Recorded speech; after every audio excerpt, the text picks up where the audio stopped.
coming up. And Larry Bloom, I'll start with you, and we'll just work our way around and let everybody know what you do. Morning, everybody. Larry Bloom with Bloom Schoen CPAs. I think I know most of the people on the call. We're a small full-service CPA firm in Jericho. I'm one of the founders of this great organization, and we're hoping to continue the growth. I think under Neil's leadership here, what we've done every other week putting on these programs has been very informative, and we hope to continue this. Thank you. Mr. Freed, you can unmute yourself and say hello. Good morning. Eric Morning. Freed at Janover LLC, a full-service CPA firm with offices in Garden City and New York. Terrific. And Rob? Good morning, Rob Fishman. I am not a CPA and That's okay. Owner of Sandler Training. Our focus is on helping with client development strategies, systems and processes, as well as skills to help increase business. And Cynthia from Arizona. Morning. Cynthia with Oracle Bookkeeping and Profitability Consultants. I'm a certified bookkeeper, and I also do profitability consulting, which is helping clients streamline processes within their offices that tie back to their accounting systems and their overall profitability. Terrific. Wow. You doing a lot of PPP forgiveness loans still, or? Yes, I am. I always forget about that. I don't know why that's like top of the list here right now, but yes, I'm working with several CPAs, and I'm still actually doing seminars or webinars on PPP loan forgiveness training. So yeah, doing lots of PPP. Oh, Mr. Shearer, are you on board here? I have a cell phone and a video. Okay. Oh, gotcha. You're on feedback because you're on both things. Yes. Wow. I'll leave the video. Yes? Okay. David Steiner, are you still there, or you popped out? And I just turned off my video. Okay. Good morning, everyone. I'm David Steiner. I'm Cypress Growth Technologies. We are a full-service IT firm on Long Island with a global reach. We're focused on the tri-state area and professional services firms, CPAs, lawyers, and the like. You know, we specialize in making our clients more efficient and finding the best systems for them to use with the end goal of efficiency. We also keep our clients secure through all aspects of cybersecurity. Very cool. And Teresa? Yes, I'm on video as well. I work for Heartland. I'm a senior payroll advisor. I offer payroll services, HR, and my company can also do lending, which I'm helping with the PPP forgiveness with all the different lenders, and point of sales, merchant services, e-commerce. Excellent. Thank you. And Jeffrey Rosen, can you hear us? Still on mute. Still on mute. Okay. Larry, I got people popping in and out. I guess people are having issues. Hold on a second.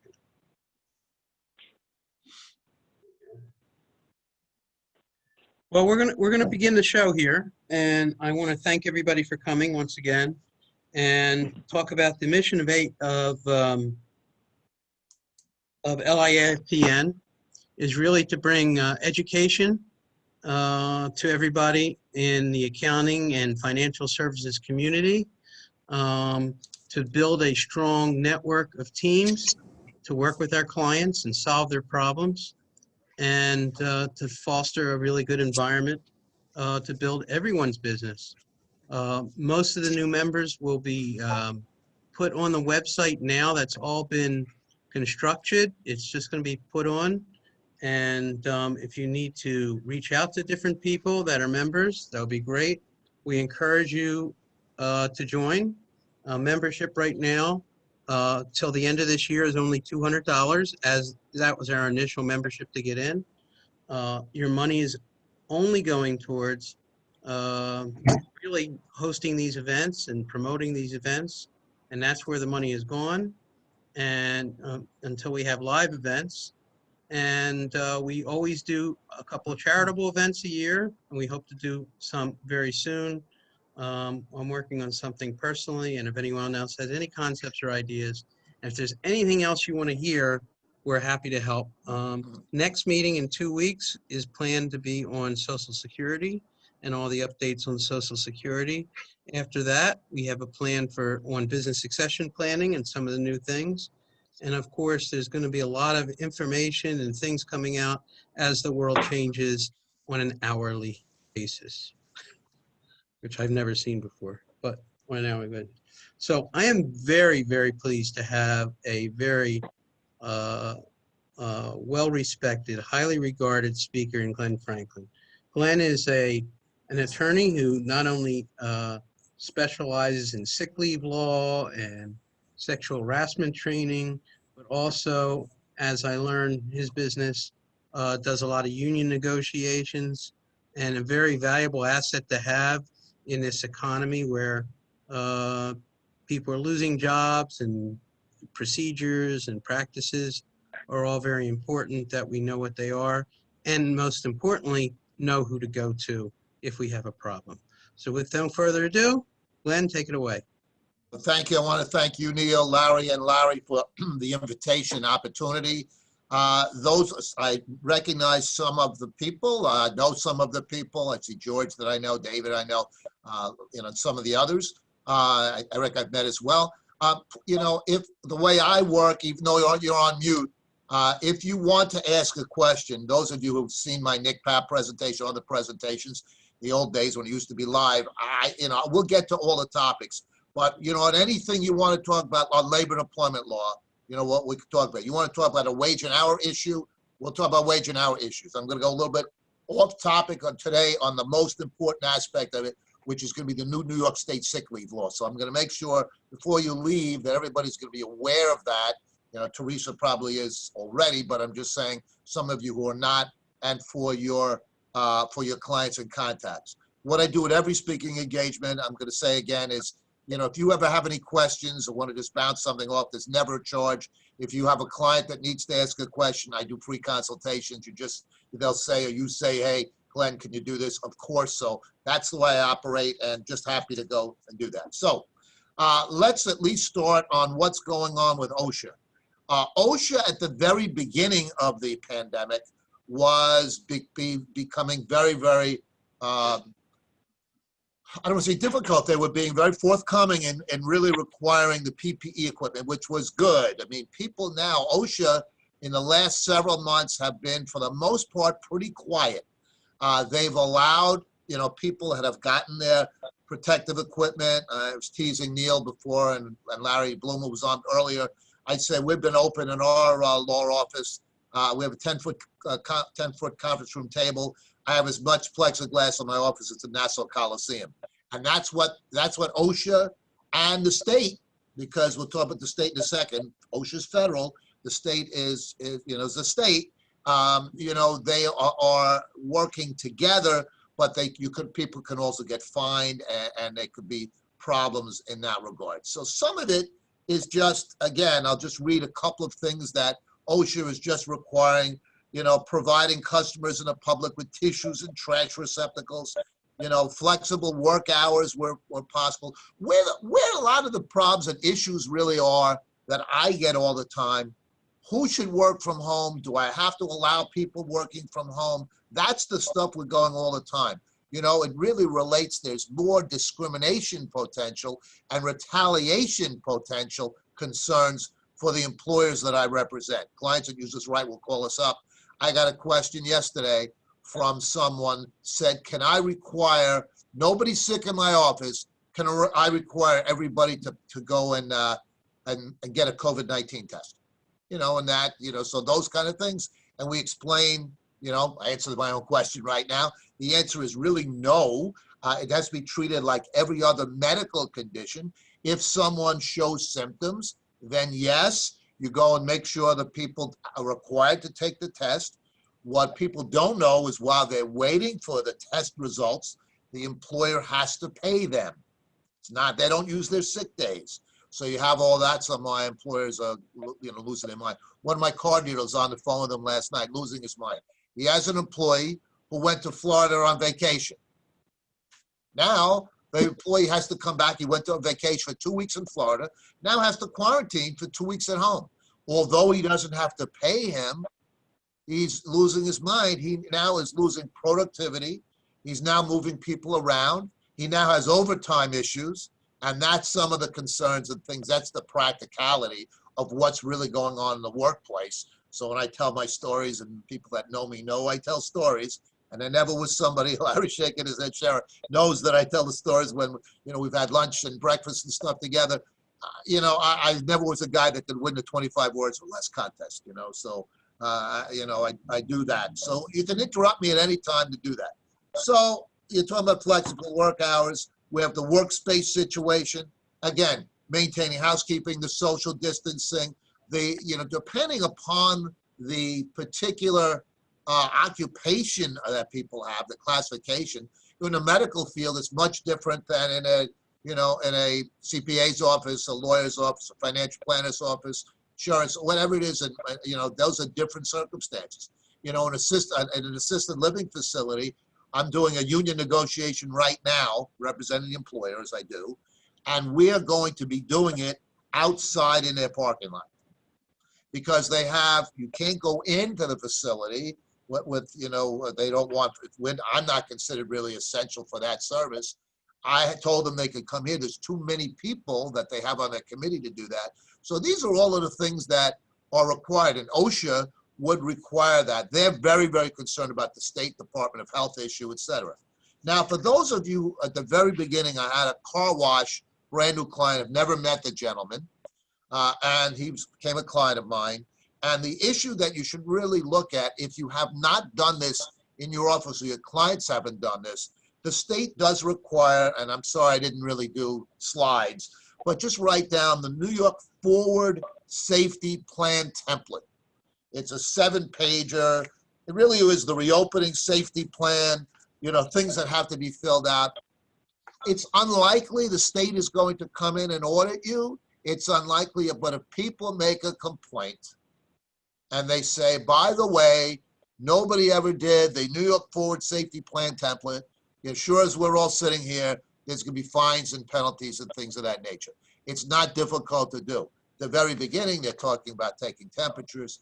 At the beginning, we took temperatures. As I said, my office has been open. We've not taken temperatures. We have people sign if they have any symptoms when they come in. Everybody's got to wear a mask.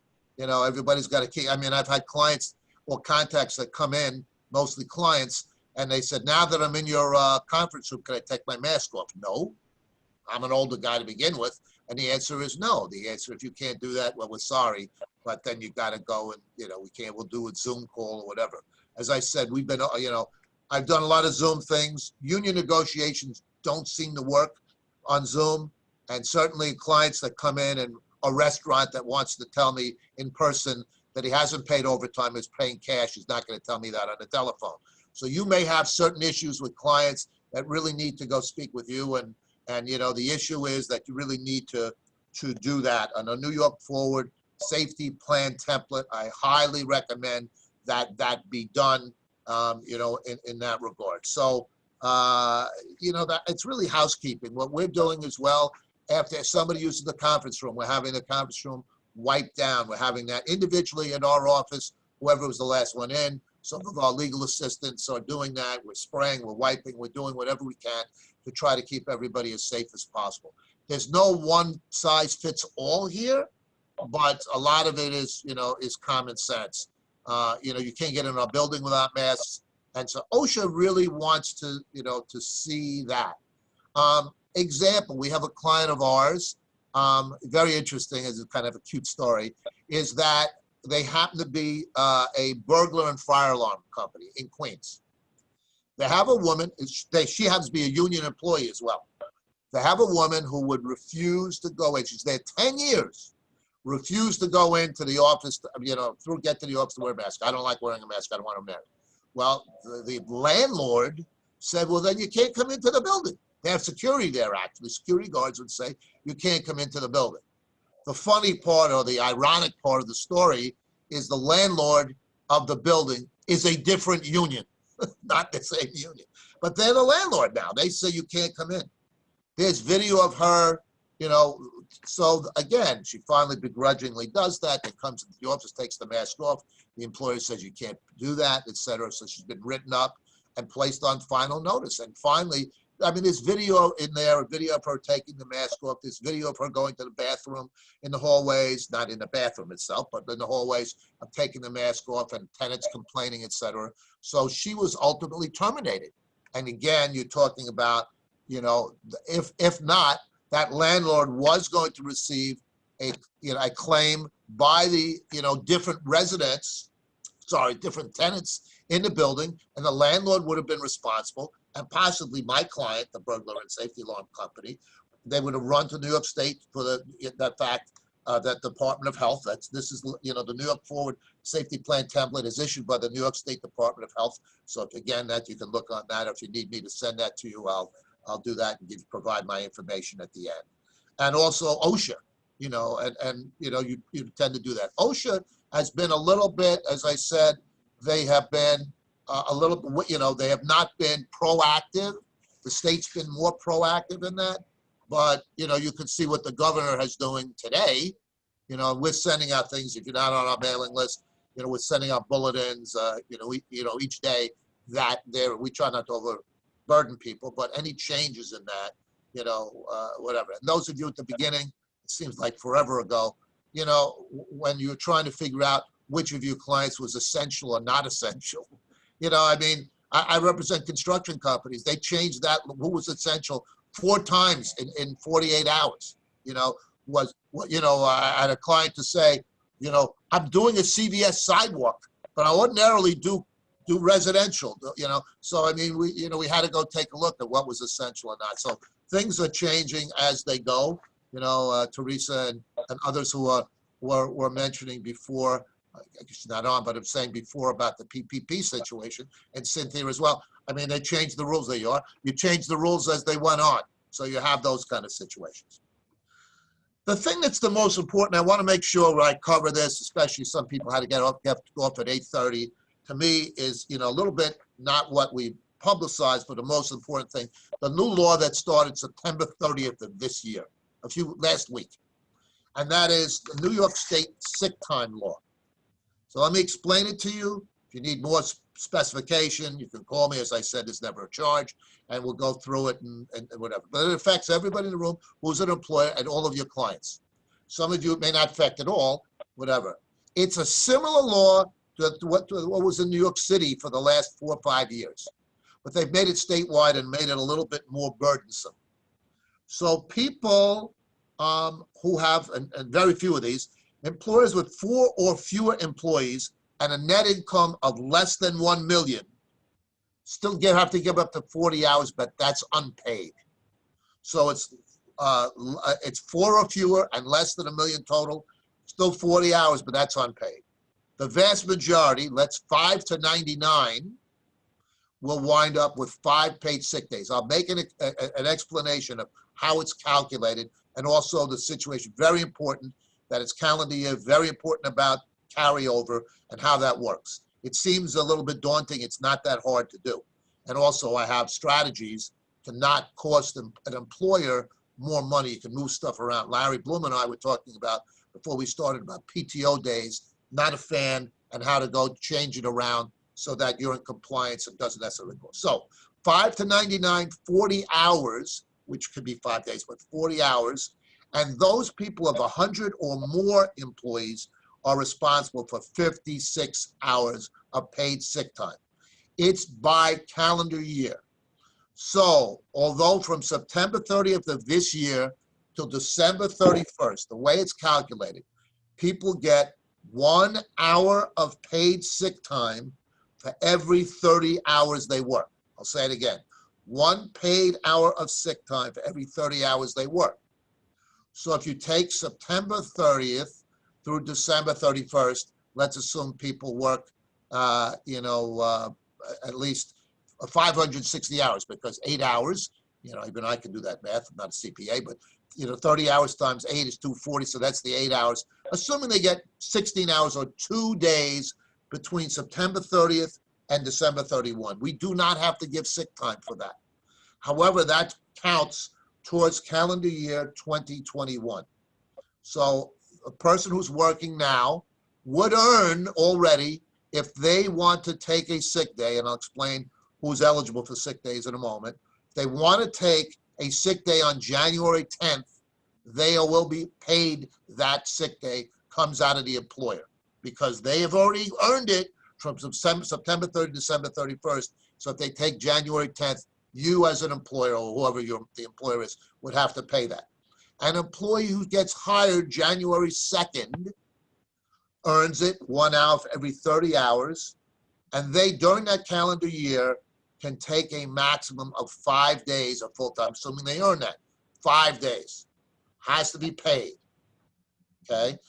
What I would recommend highly is that that particular policy, it should be put in writing. You could change the situation. I'll tell you that in a second, Larry. You can change it.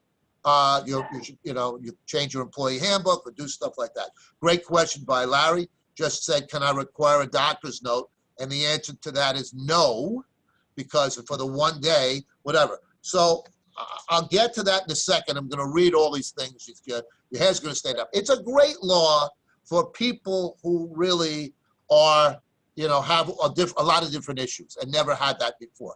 I have a restaurant of mine who pays, household name, doesn't give sick days, doesn't give vacation days. That particular client's going to cost them money. Some of us, some not. We'll talk about that as well. So let's go back again now. We'll talk about very good.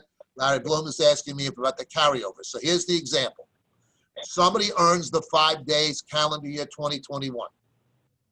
They take 3 days. 2 days would be carried over. First of all, no requirement to pay unpaid sick leave at the end of the year. I'll get to Eric's question in a second. Thank you, Eric. The question is, so what happens to those days? Okay, so those days, you say, oh my gosh, in 2022, we're going to have 7 days. Not true. 5 is the max. So what's the sense of carrying it over? Here's the issue. Again, 2022, an employer can say, terrific. You earn 1 paid sick leave hour for every 30 hours you work. But on my example, if Mary Smith or John Jones has the 2 days carried over, and again on January, I'll take a different day, January 8th, their child is sick, okay? Child is sick. They've already earned it. They don't have to start the 1 hour for every 30 hours. They already have carried that over so they can take it in January. Somebody who's used up all his or her sick leave in 2021 and wants to take January 8th or January 10th off, they don't have any time because they've used it all and now have to start earning it again. Okay, hopefully that answers that. I'll come back to that in a second as to what constitutes, because Larry Sherry asked me a question, or asked the question, about the doctor's note. So I'll go there in a second. But Eric Freed asked, and thank you, Eric, for everybody participating, asked about what happens about unlimited PTO days. I still would put down in your policy, although you have PTO days or whatever, that you can take those days. 5 days of that time is paid sick. It's paid sick. Now, let me tell you, this is a personal thing and why I get my clients to get away from the PTO days overall. How I hate that. Because here's the question I get. Hey, Glenn, I have this person who's out 9 times. They're absent this time. They just tell me maybe they're going to the beach. It's 87 degrees on a Friday. I never know who's in or not in or whatever. And I say, what do you have? What do I have? And they said, oh, well, we have 15 PTO days. I said, I can't write a warning letter until they've used up those days. So I recommend, although PTO is the rage and a lot of different HR consulting companies talk about, like this, we'll get to that in a second. So I'll get to you, both Larrys, in a second, and just make sure I don't blow up, calls. I'm not writing that, the chat's not really focused in it as well. So my position is, if you say 5 days for sick leave and 10 days for vacation with a, notice how long provision, so this way that on the week of August 3rd, that you're going to have that person on vacation as opposed to the person coming or not coming in. So on Eric's question, even if you still want to do unlimited PTO days, which I don't love, but that's a policy. Janiver decides that's the policy they want. It should definitely be specified in writing that you have the opportunity to go take, your days, whatever you've earned under the new New York State sick leave policy by a calendar year. So that should definitely be specified and not just say, I have because if somebody comes and says, I didn't know, and you don't have it in writing, listen, those of you who've seen me speak know I say the following thing all the time. In real estate, they say what? Location, location, location. In my business, it's documentation, documentation, documentation. So just like the CPAs, need the documentation, whatever else it is, make sure you have that. It can be 2 sentences, whether you change a handbook, whether you give them that in writing, absolutely, which is why this is, as much as we talked about, OSHA and some of the other things, I really wanted to make sure this is so critical for people who have no clue, because unfortunately, I've had so many employers say to me, how come the people of the state, when we go into business, they never tell us anything?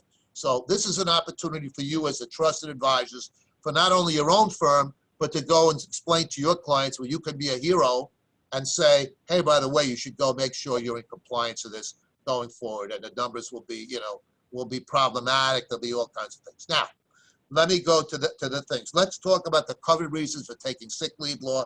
So I'm going to just read them just for a second. So I'm sorry I didn't have slides, but sort of changed at the last second. All right, so it's the need for diagnosis, care, or treatment of a mental or physical illness or preventative care of the employee or the employee's family member. In the past, little Johnny is sick. Gee, we're sorry. Your sick leave is only if you're sick. Not the case anymore. More things. Certain needs related to the employee or the employee's family member being the victim of domestic violence, sexual offenses, stalking, human trafficking, obtaining services from a domestic violence shelter, rape crisis center, or other services program, participating in safety planning, temporarily or permanently relocating, meeting with an attorney or participating in legal proceedings, enrolling children in a new school, or taking other actions to increase the safety of the employee or employee's family members. So you can drive a truck through all of those things. Look, if somebody says they're sick, we have a policy, 3 days or more, they'll go to a doctor. Now, if they're exhibiting symptoms, going back to Larry Sherrer's question from a few minutes ago, if they're exhibiting symptoms, then you got to say to them, you got to go get a COVID-19 test. And anybody that they've been in direct contact with, you do that as well. And those of you who didn't hear that, the people who are taking the test and they're waiting results, the employer has to pay for that under the FFCRA. That's what has to happen. They don't use their sick days. You may get an opportunity to get a tax credit. That's, an issue in that. But, for that, once they come back with either a positive or negative test on that. But so that's something I wanted to cover.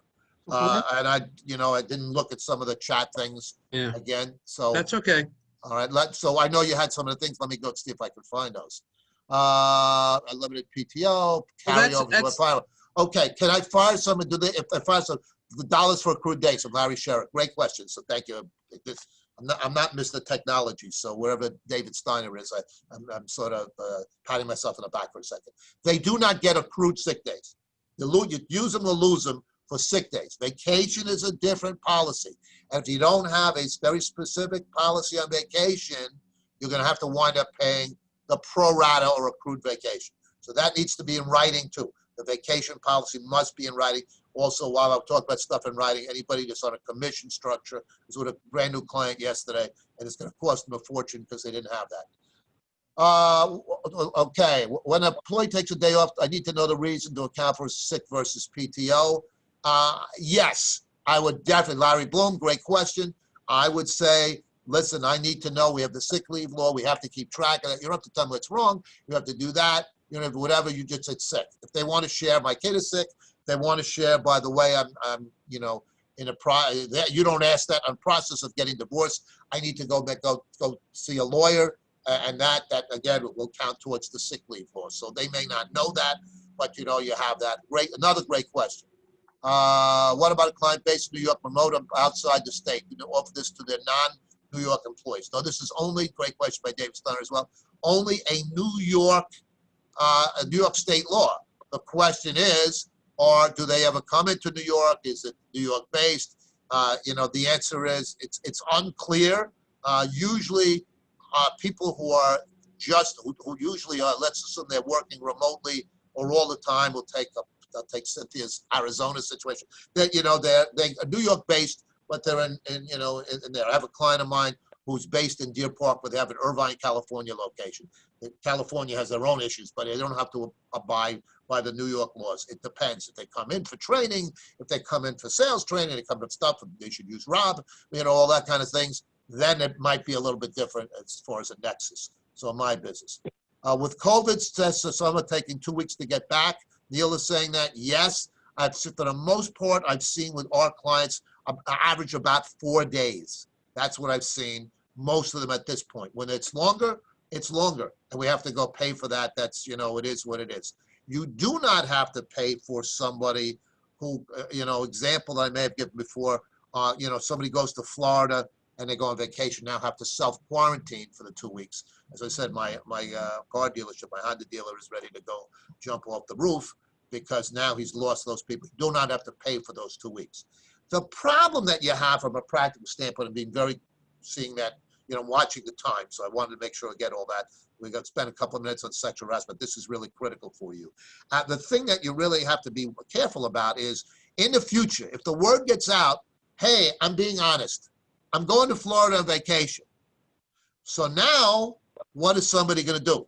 They're going to take their week or two and say, I'm going to visit my cousin in Albany. You know, it's because they say, hey, I can't afford to be home for another 2 weeks and not get paid, so I'm going to lie to my employer. They may have a tan. I went to I was out in the sun. I had a tanning salon. I went to whatever, if they're open, whatever it is. So, you know, you have to look at that, you know, that you do want the employees to be able to do. Are employers required to pay for the, you know, the test?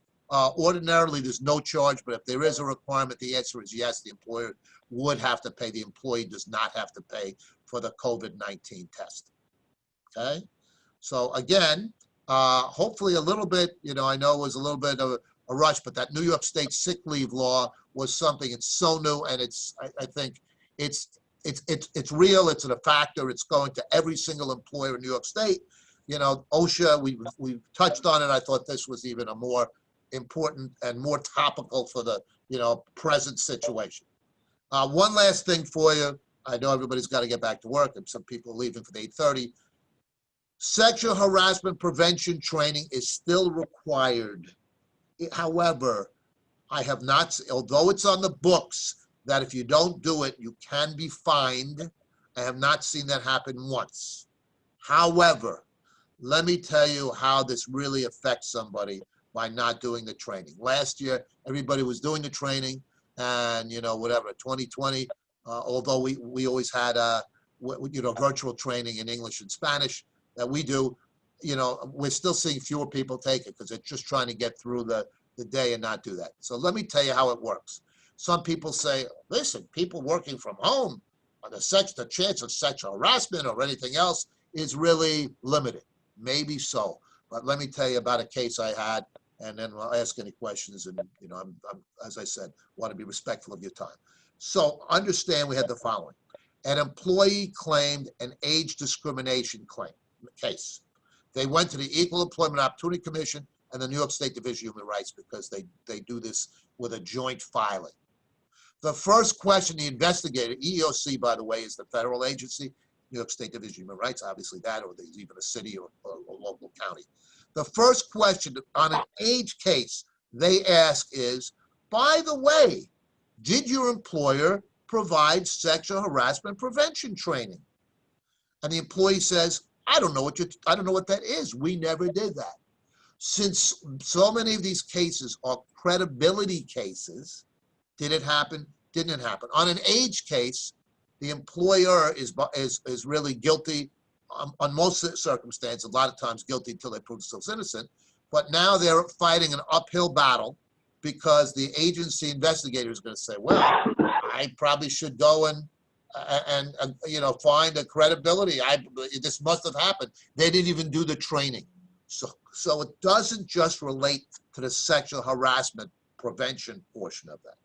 And so you have those kind of things that you should be aware as well. So although there's no fine or penalty, the practical, pragmatic aspect is it does adversely affect the employer if there's another case filed, whether they have EPLI insurance, which is the discrimination insurance, or not.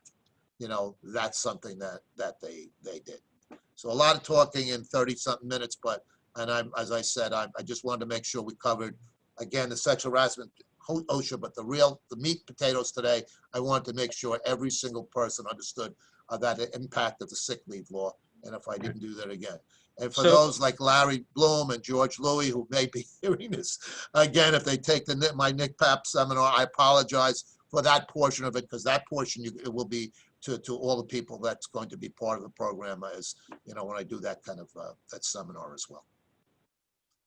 All right. Any other questions or things? Yeah, I had one, Glenn. Sure. Larry Bloom had said this earlier on. So if we have employees working remote, we still have to do sexual harassment training. Yes. Are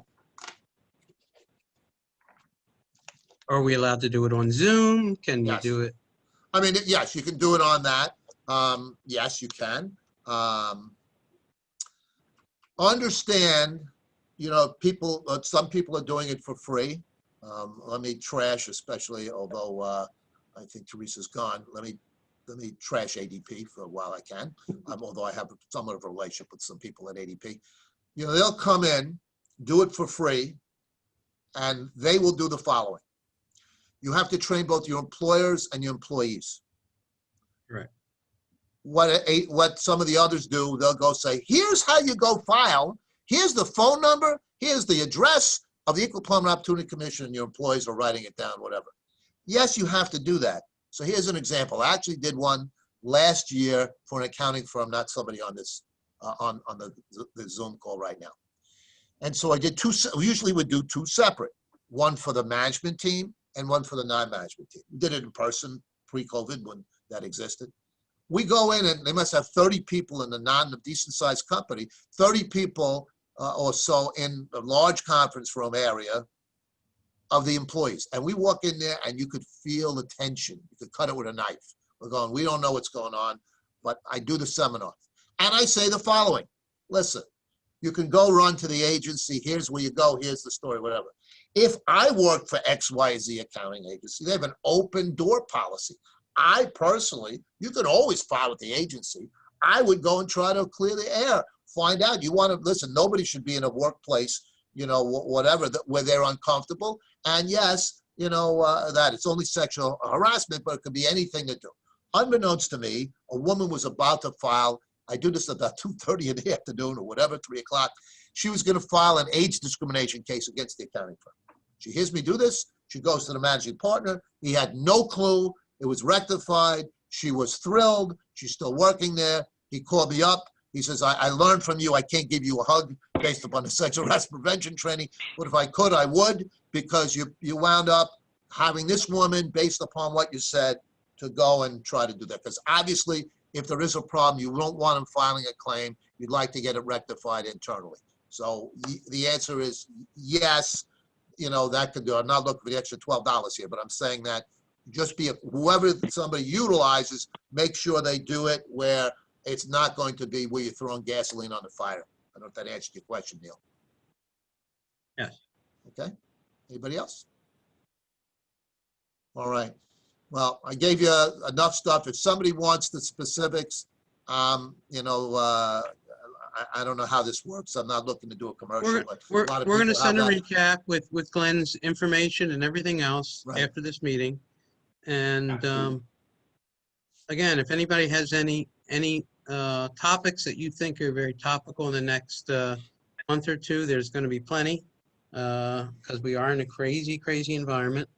I know I'll be doing a seminar next week primarily for insurance advisors on loan forgiveness. And I also have a bank coming in talking about how to rescue whole life policies, even if the people are uninsurable. Where they rescue it at prime as opposed to 8% and how flexible some of those terms are.